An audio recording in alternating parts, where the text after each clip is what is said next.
Hello and welcome to Indus News live from Islamabad. I'm Jawad Tehami and these are the headlines.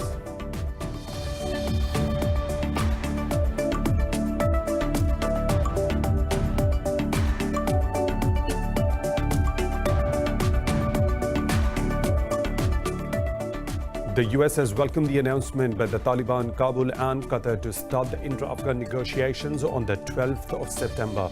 Washington's envoy Zalmay Khalilzad says this is a historic opportunity to end a 40-year war that has no military solution.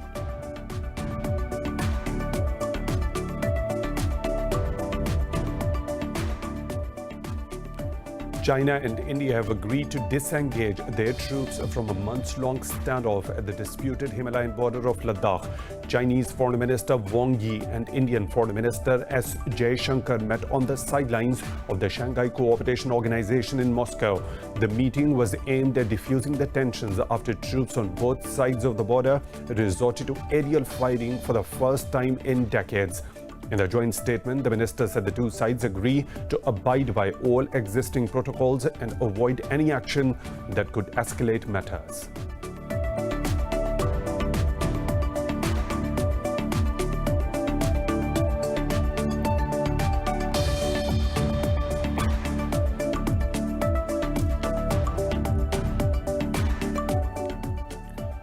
Pakistan is observing the 72nd death anniversary of the father of the nation, Quaid-e-Azam Muhammad Ali Jinnah. Special events with prayers and recitation of the Holy Quran are being held at the Mausoleum of Jinnah in Karachi today. Political, social and cultural organizations have also chalked out various programs across the country.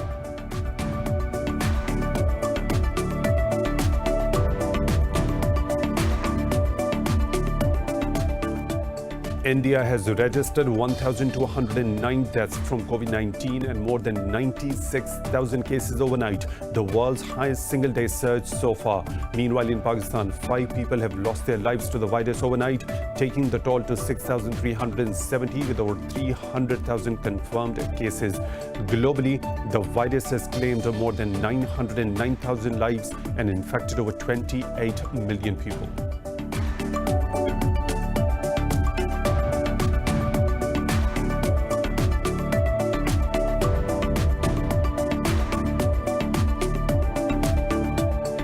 Americans across the world are observing the 19th anniversary of the September 11 attacks. On this day in 2001, 19 hijackers used 4 commercial airliners to destroy the World Trade Center in New York and also damaged parts of the Pentagon. Nearly 3,000 people were killed in the attacks, while over 6,000 were injured.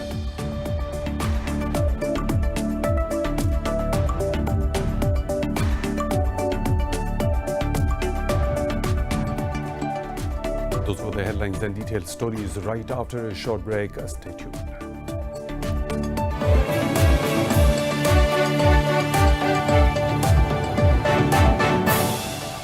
Welcome back, and now for the news in detail. The US has welcomed the announcement by the Taliban, Kabul and Qatar to start the intra-Afghan negotiations on the 12th of September. Washington's envoy Zalmay Khalilzad says this is a historic opportunity to end a 40-year war that has no military solution. Khalilzad said it is now the responsibility of the Afghan leaders to capitalize on this moment to end this mindless war. He said there is no political settlement without compromise. The envoy said Afghan history shows the monopoly of power, and enforcing one's ideology makes the country vulnerable to foreign interference. Meanwhile, Afghan President spokesperson Siddiqui said Kabul has made all the arrangements for its negotiating team's travel to Qatar today. Chairman of the High Council for National Reconciliation, Abdullah, said he will head the delegation to Doha. Pakistan says the regional security situation has become perilous following India's illegal and unilateral actions in occupied Kashmir. Foreign Secretary Suhail Mahmood said this during the 5th virtual session of the Pakistan-Germany Strategic Dialogue. Mahmood highlighted the ongoing military siege and communications blackout in the occupied valley. He said India has intensified ceasefire violations across the line of control and targeted innocent civilians. The top diplomat urged the international community to play its part for the peaceful resolution of the Jammu and Kashmir dispute. He reaffirmed Pakistan's consistent support and positive contribution to the Afghan peace process. China and India have agreed to disengage their troops from a months-long standoff at the disputed Himalayan border of Ladakh. Chinese Foreign Minister Wang Yi and Indian Foreign Minister S. Jaishankar met on the sidelines of the Shanghai Cooperation Organization in Moscow. The meeting was aimed at diffusing the tensions after troops on both the sides of the border resorted to aerial fighting for the first time in decades. In the joint statement, the minister said the two sides agreed to abide by all the existing protocols and avoid any action that could escalate the matters. Wang said China-India relations have once again arrived at a crossroad. But he said New Delhi and Beijing are not rivals or a threat to each other and are cooperation partners in each other's developmental opportunities. The two sides reached a 5-point consensus regarding the current situation after the discussions. European naval authorities have detained a merchant ship carrying jet fuel from the United Arab Emirates to Libya. The authorities say they seized the vessel on the suspicion of violating a United Nations arms embargo on Libya. The authorities say the fuel carried by the Royal Diamond 7 was likely to be used for military purposes. They say the vessel previously heading to Benghazi has been diverted to an undisclosed EU port for further investigation. The EU has tasked its military mission, Iranian, with implementing the arms embargo in the Mediterranean to stop the supply to Libya's warring parties. Lebanon and Syria say they have foiled air raids by Israel. The two countries have not reported any casualties. Syrian state media said the military thwarted an attack on Aleppo and shot down several Israeli missiles before they reached their targets. Meanwhile, Lebanon's military said it shot down an Israeli drone that intruded 200 meters into the country's territory. It said the drone violated the UN demarcated blue line, which serves as the official border between Lebanon and Israel.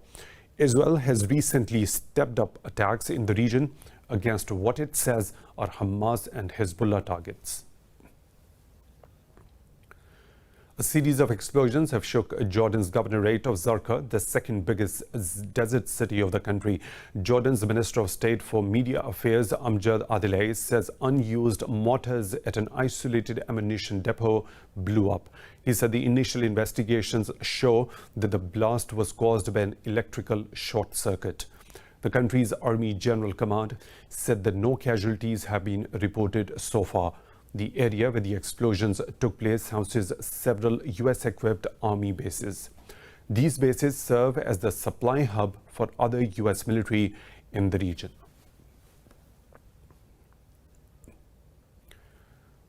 Iran has reacted strongly to the UN Human Rights Council report on the Yemen, rejecting accusations of fueling the conflict. Foreign Ministry spokesman Saeed Khatibzadeh said the report neglects Iran's pivotal role and its unconditional help for a political solution in Yemen. He said putting Iran's name along with the providers of weapons for fueling the Yemen conflict is an absolutely incorrect act. Khatibzadeh said Western states are making billions of dollars providing weapons to a warring party in the Yemen conflict. He said Tehran condemned the conflict from the very beginning as the siege prevents Iran from sending humanitarian aid to the country. India has registered 1,209 deaths from COVID-19 and more than 96,000 cases overnight, the world's highest single-day surge so far. Globally, the virus has claimed more than 908,000 lives and infected over 28 million people. More in this report. The coronavirus has picked up pace once again as Greece, France and Palestine all reported a record number of daily cases. Australia's Victoria State, which is at the center of country's outbreak, reported 43 new cases and 9 deaths from the virus in the last 24 hours. Authorities said a curfew imposed to contain the state's COVID-19 outbreak will remain in place. State leaders defended regional shutdowns and internal border closures against increased federal government pressure to lift restrictive measures. This is not about human rights. It's about human life. That's my answer to Mr Wilson, and what he chooses to do with his time is a matter for him. Police need rules they can enforce. This strategy only works if we limit movement, and the traffic data I've given you today makes it very, very clear that the curfew does limit movement. Canada's second most populous province, Quebec will fine anyone who does not wear a mask in an enclosed public space amid an uptick in coronavirus cases. The number of confirmed infections topped 8 million in Latin America, the region with the most infections in the world. Colombia said international flights to and out of the country will begin gradually starting on September 21st after a 6-month hiatus to contain the virus. Meanwhile, Brazilians are hopeful for an end to the pandemic as the country steps up trials on various possible vaccines for coronavirus. Brazil is also aiding in the development of other vaccines by 2 institutes, the Butantan Institute and the Piranha Technology Institute. We will have what is the best and most secure for Brazil. India's health ministry has asked states to allow testing on demand without a doctor's prescription as the country logged another record jump in daily cases. Mainland China reported 15 new cases, up from 7 cases a day earlier. South Korea posted 176 new infections, a slight increase from the 156 cases reported yesterday. In Pakistan, 5 people have died from COVID-19 in the last 24 hours. The health ministry said the country's death toll has reached 6,370. The ministry says 584 people tested positive for the virus overnight. It says over 288,000 patients have recovered out of 300,000 cases reported so far. It says the number of active cases has reduced to nearly 5,800. Sindh remains the most affected province with over 131,000 infections, while Punjab has reported more than 97,000 cases so far. Microsoft claims Russian, Chinese and Iranian hackers have carried out attacks on people and organizations involving in the 2020 US presidential election. In a statement, the tech giant said the Russian group Stonium attacked more than 200 organizations directly or indirectly tied to the election. It accused China's Zirconium of attacking high-profile individuals, including people linked with Joe Biden for president campaign. The statement read, a phosphorus group operating from Iran continues cyber attacks on people associated with the Donald Trump's campaign. Microsoft said it has directly notified those who were targeted or compromised.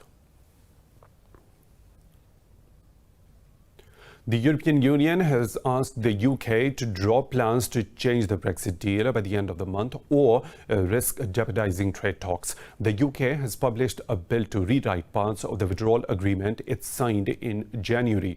Responding, the EU said the move seriously damaged trust and the bloc will not be shy of using legal action against Britain. But Cabinet Minister Michael Gove said Britain has made it perfectly clear it will not withdraw the bill.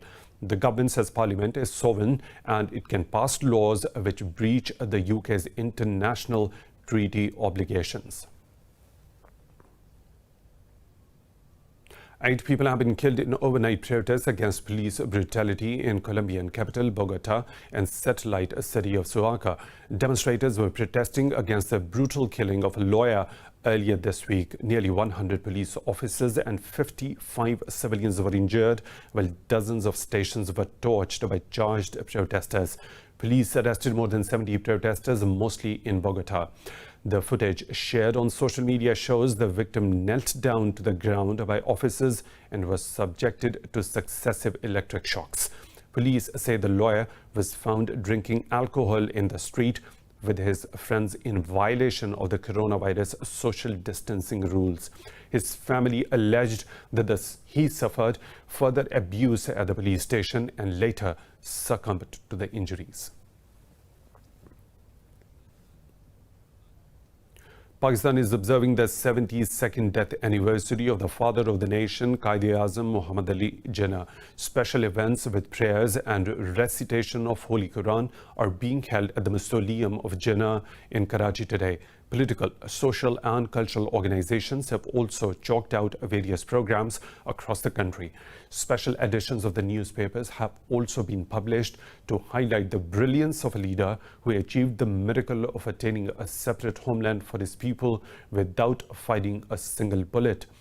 Born on December 25, 1876, Jinnah served as leader of the All India Muslim League from 1913 until Pakistan's creation on August 14, 1947. He then served as Pakistan's first Governor-General until his death on September 11, 1948. More stories to follow right after a short break. Stay tuned.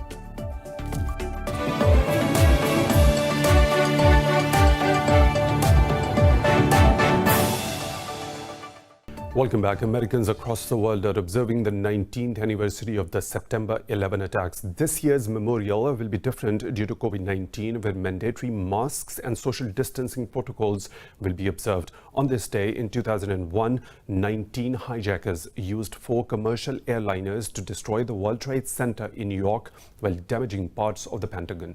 Nearly 3,000 people were killed in the attacks, while over 6,000 were injured. The attacks were the deadliest on American soil since Pearl Harbor in 1941.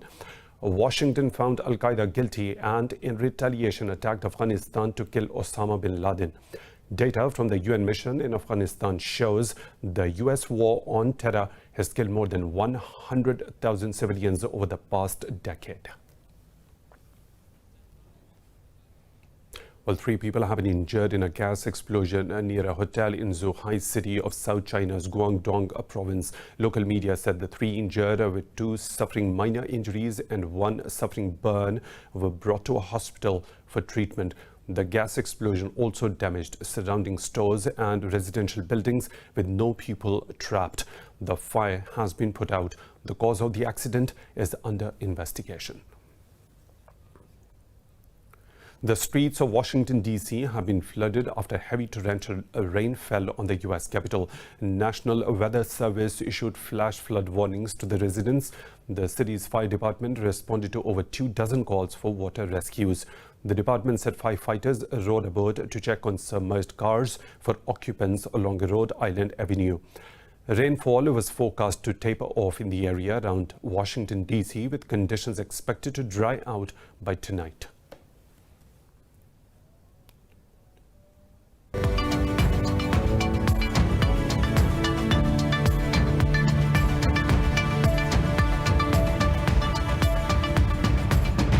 European markets are trading mixed as investors monitor tense negotiations between the UK and the European Union. The pan-European stock 600 is hovering around the flat line, with oil and gas falling almost 1%. London's FTSE is only 1 in positive territory, while Paris's CAC 40, Frankfurt's DAX and Italy's FTSE also shed fractionally. Earlier, stocks in Asia Pacific traded mixed. Australia's ASX 200 and Seoul's Kospi shed, while Hong Kong's Hang Seng and Japanese bourses made gains.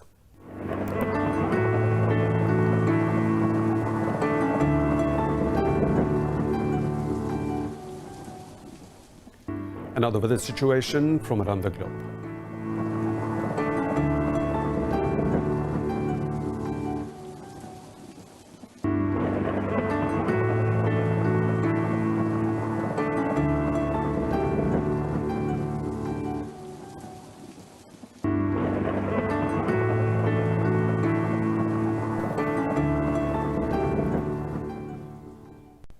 And that's all for now. For the latest updates, you can follow us on social media at Indus News.